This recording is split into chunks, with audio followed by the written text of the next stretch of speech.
Hi, I'm Dr. Chonta Haynes, and this is your truth for the week, helping you put feet to your face so that you can walk victoriously.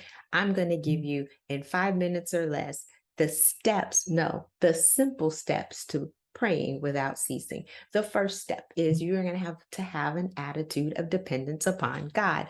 That's right. When we recognize it's not about us, it's all about Him, and He's the one that's in control, then we then are always going to pray. We're going to be asking Him for assistance, communicating with the Lord. But see, we've got to give up that illusion of being in control.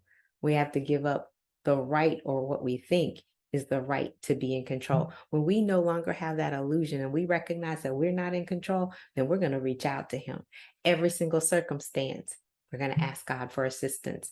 We're going to ask Him for divine intervention. We're going to submit to God how He's going to do it. We just ask what and recognize that He is the one responsible for the outcome. That's number one, our attitude of dependence upon God. Number two is we're going to consider other people. Every time they bring something to us, every time they respond to us, it's because of some of their past or some issues that they're still dealing with. And so we're not going to even worry about that, but we're going to consider them in going to prayer. So we're going to ask others when they're laid upon our hearts, or as we would say, when they come to mind, we're going to pray to God on their behalf. One thing that we can also do with that is we can ask God, how are you working in this person's life?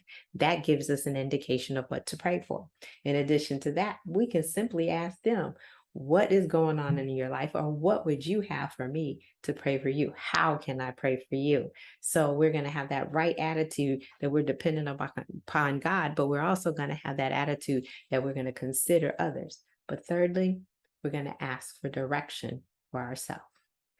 Anytime we're stepping out on anything, anytime we're getting ready to do something, we're going to ask God to direct and order our steps. It says His word is a lamp unto our feet and a light unto our path. We want to be in the word, but we want to be in communication with the Father, asking Him, what is it that you have specifically for me to do? Not just a Logos word, but a Rhema word specific for me. So every circumstance that I'm concerned about, I take it before the Lord. Every obstacle that happens to be in my way, I take it before the Lord.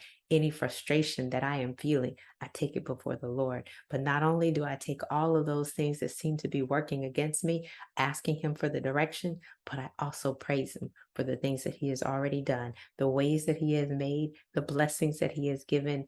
I ask Him.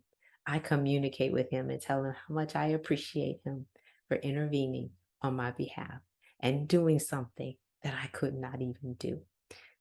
5 minutes or less, your truth for the week. I'm Dr. Chonta Haynes. Have an absolutely fantastic rest of your week, and I look forward to helping you with a biblical application going forward. Have an absolutely fantastic day. And let me just say this, we're still talking about prayer. I'm getting ready to do a 30-day prayer challenge. The whens and the wheres, and how that's going to happen is coming very soon. But just get prepared, because I want you to be constant in prayer. I want you to be effective in prayer. I want you to pray without ceasing, but I want you to be also fervent and bold, fearless, if you would, in prayer as well, with an expectation that the manifestation is coming. Dr. Chonta Haynes, and I'll see you on the other side. Hi, thanks for listening and watching. And if you enjoyed what you've seen, make sure you subscribe, like, and share, and hit that notification button so you'll know the next time there's a new episode. Listen, as a result of my coaching program, my clients have experienced a calming of the emotional roller coaster. They have a compelling future, as well as a confidence in the know-how to achieve it. And they have clarity on the financial tools that they need in order to live life on their terms and save tens of thousands of dollars.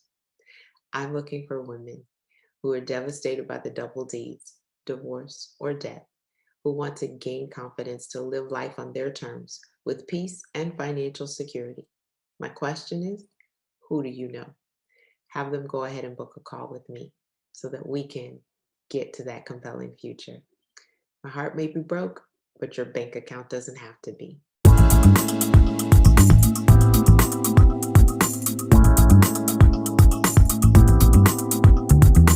You can find us online at htruth.org.